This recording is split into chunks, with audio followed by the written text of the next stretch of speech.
All right, welcome back to the channel. My name is Coach Jordan Hargrave. Today we're going to be reading an email from somebody suffering with some very severe health anxiety surrounding headaches. They are absolutely terrified that their headache is going to lead to something even more severe. I know that for me, whenever I struggled with health anxiety, which I struggled for over 15 years before I fully recovered, I used to fear that I was going to have a brain aneurysm because I had read about or seen somewhere that somebody had a brain aneurysm and they were otherwise healthy. And so my brain was like, oh, well, that's going to be me, right? What if came in, right? What if I'm just like them? And even though there's no signs of a brain aneurysm, what if it just happens? So, oh yeah, I remember it now. It was in, I think about maybe the fifth or sixth grade. There was this girl named Lauren, and I wasn't necessarily friends with her, but I knew of her and I'd talked to her a couple times, but she passed away due to a brain aneurysm. And I think that's whenever that fear initially came in. So, anyway, let's go ahead and get to this email. This subject line says, "Why can't I stop worrying about my headaches?" Dear Jordan, I don't even know where to start because I feel like my brain is constantly spinning. For the past 6 months, I've been utterly obsessed with the idea that I might have a brain tumor. It started with a headache, just a random headache on a stressful day at work. It wasn't even that bad. But then it happened again the next day, and then the day after that. By day 4, I've already convinced myself that this wasn't normal. Google is the worst thing that I've ever done to myself. Good old Dr. Google. Dr. Google is not a good doctor because whenever you Google your symptoms, it's going to list all of the possibilities. And just because something is a possibility doesn't mean that it's a probability. But whenever you're in a severely anxious state about your health, the logical part of your brain is not very strong. That's the prefrontal cortex, logical, critical, creative, contextual thinking. When emotions increase, logic decreases because you go into that survival mode where it's not about thinking anymore. You're either going to fight, flight, or freeze, and your brain becomes very irrational. And so if you look at a list of all the possibilities for that symptom, and maybe most of them are not threatening, but there's that one symptom at the very end of the list that is extremely serious because of the state that you're in and how catastrophic your brain is in that moment. It's going to latch on to that terrifying symptom. So that's why if you're ever concerned with symptoms, see a doctor. Don't um, rely on Googling your symptoms because you could have no indications of having that severe, horrible thing on that list. And just because you have a single symptom on that list doesn't mean that it's the catastrophic outcome. Okay. So that's why you need to see a medical professional. Don't try to self diagnose. Just it's not good. So anyway, so this person's having a lot of headaches, and at first it was like, okay, it's just a headache, but then after a couple days it's like, wait a second, something is not right. And had they just gone to a doctor, then they probably wouldn't have ended up in this scenario, or even just urgent care. I mean, I don't know which country this person is from, but I know here in the United States there are lots of urgent care facilities. They could have avoided this.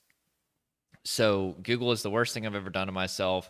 I looked up persistent headache causes, and within minutes, I fell into the rabbit hole.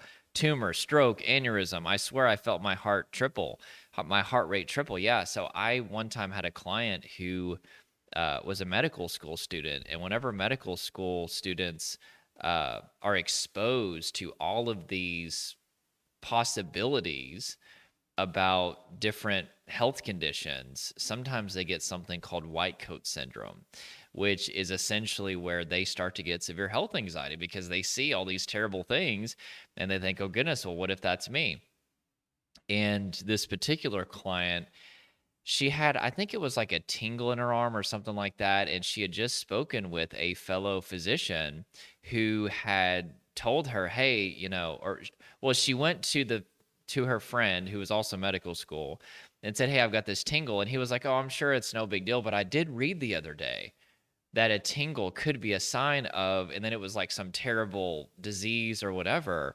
And it took us like a few months to help desensitize that fear that came in of that symptom, because every time the tingle would happen, she would literally have a panic attack, and it was very, very difficult for her. So anyway, that's what happens whenever you also look on Google. Sometimes I almost wonder if these medical websites are designed to invoke fear in people. It's just like, but I get it though. I get it though, because it's like they they have to list everything to be medically responsible, because even if it's a small possibility, it wouldn't be right for them to not list that it is a small possibility. So I get where they're coming from, but my goodness, it definitely is not good for the health anxiety sufferer. They said, I swear I felt my heart rate triple. Suddenly the headache felt sharper and I could feel this tightness in my neck. That must have been a symptom too, right? The more I read, the more symptoms that I started to notice. Yeah, because if you're stressed out about the headache, and especially if you start to resist the headache and you've connected the headache to a tumor or an aneurysm or something like that, let's say that the headache was caused by maybe you're dehydrated or something, but now your resistance of that symptom and your fear about that symptom is going to create a lot of anxiety, and that can lead to other symptoms such as, shortness of breath, anxious thoughts, racing heart, sweating, shaking, all kinds of things. Tingling of my fingers, a weird pressure behind my eyes, moments of dizziness. Right. These are symptoms of anxiety. Although, of course, see a doctor if you're ever concerned about any of this. But that's a lot of times what happens is now they're experiencing anxiety symptoms because of their resistance and fear of that non-serious symptom. This is part of what fuels the health anxiety loop. I even started imagining I could feel a lump on my skull that wasn't really there. Absolutely. Sometimes your mind can just make up things that aren't even there. It's ruining my life at work because I'm constantly scanning my body for signs. My productivity is tanked and my boss has noticed. My partner tries to be supportive, but I know they're frustrated with me. I've stopped going out with friends because what if I collapse somewhere? I've been to the doctor 3 times. Each visit feels like life or death. They did an MRI. It was clear, but I didn't feel relieved. What if they missed something? See, that is a huge part of what fuels health anxiety, is that ever looming question that your anxious brain tells you of what if the doctor missed something.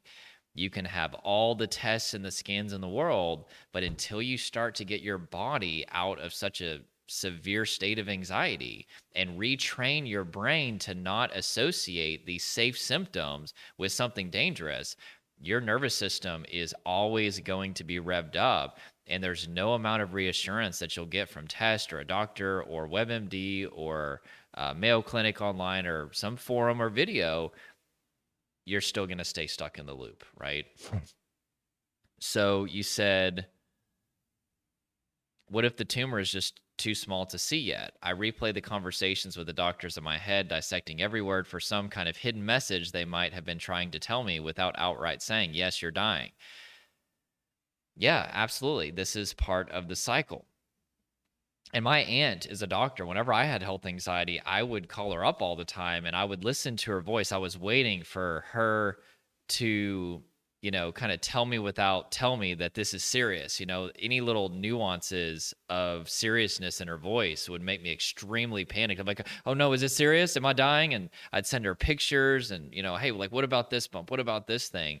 And she was really good about giving me reassurance, but that was also part of the problem, because by getting that reassurance, I was never actually, again, rewiring my body to get out of this state and reconditioning my brain to not associate the symptoms with threat. I've tried so many ways to cope. Distraction doesn't work because I can't turn my brain off.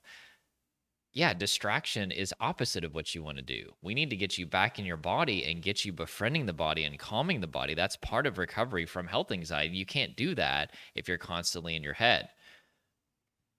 You said, I've tried logic, reminding myself that headaches are common and rarely serious. Well, if you don't first get your body out of fight or flight response, there's not enough logic happening in your brain to even start to use logic to make any sort of headway on this problem. But the what ifs drown it out every time. I even started taking anti-anxiety medication, but I hate the side effects and I don't feel like they're helping enough. Some nights I'll sit in the dark Googling for hours. Oh my gosh, I literally used to Google symptoms for hours and hours. I would especially look up Google images. Like if I had like a bump or just something going on, I'd be like, okay, if I can just find somebody that has that exact same thing and it's not serious, then I'll be satisfied. But it seems like Google Images was literally designed to show, like, on that list we're talking about, whenever you Google your symptoms and there's that one catastrophic thing, it seems like the only Google Images that I saw were of the horrible catastrophic situations. It was an absolute nightmare. It's like I'm trying to find proof that I don't have a tumor, but all I ever find are reasons to think I might. The worst part, my partner planned this amazing weekend getaway to help me relax. It should have been perfect, mountain views, fresh air, but the whole time I was hyper focused on my headaches. Every twinge of pain felt like a warning. I spent most of the trip quietly panicking, pretending I was fine. I ruined it. I know I did. Ah, that's so hard. I know how I don't know how to stop this cycle. I'm exhausted. I just want to go back to being the person who didn't question every little ache and pain, but I feel trapped. Thanks for listening. Even writing this feels like a tiny bit of relief. I just wish it didn't feel like I'm stuck in this endless loop. Well, I'm really glad that you're able to get that off your chest. And I think health anxiety is not taken seriously enough. And people that don't struggle with health anxiety, they think that you just need to toughen up, right? You're being illogical. And what they don't understand is that with health anxiety, because of the state of that person's nervous system, and I know because this used to be me, their fear about death or having some sort of serious illness, it feels as real as death to them because of what's going on in their body and nervous system. So the non-health anxiety sufferer looks at that person suffering with health anxiety and thinks, oh, well, this is just illogical, right? But they're not in that state. And they haven't conditioned these symptoms to be associated with these catastrophic health outcomes. And so you really do have to operate in some selflessness and see it from their perspective. Like imagine the most scared that you've ever been in your life. And that is how your loved one feels about them dying of some terrible disease or fearing that this symptom is going to lead to them dying. That's how real it feels to them. Okay. It is subjective fear. It's not objective. Maybe there is no evidence. And you keep telling them that. You keep telling them, hey, we've been to the doctor. We've gotten the scans. There's nothing wrong. But what you don't understand is they haven't gone through the process of getting their body out of this state and reconditioning their mind to not associate the symptoms with threat, which takes some time. That's what I had to do in order for me to recover after over 15 years of severe health anxiety. And it is possible, though. They can rewire their brain, but it's going to take a lot of work and it's going to take some time, but it's doable. Okay. If you would like my step-by-step body-based approach for how to get to the root of health anxiety, there is a link below, as well as there's an opportunity to work with me to help you overcome health anxiety, or maybe you're watching this for your loved one. There is a link below. Go ahead and check that out. And I have figured out what works. I have not only overcame health anxiety, I helped my mom overcome after over 25 years of health anxiety. It might have even been 30. And I've been working with people for the last 6 years. I've helped hundreds and hundreds and hundreds of people through this process of overcoming health anxiety. And you can beat this. It's 100% possible. But we can't be living off reassurance. We have to get away from Googling symptoms all the time. There's a lot of mistakes that you're making that are preventing you from actually getting out of this. So anyway, that is it. Please click like, subscribe, join this channel. This is a new channel that I'm creating specific to health anxiety that I'm really excited about.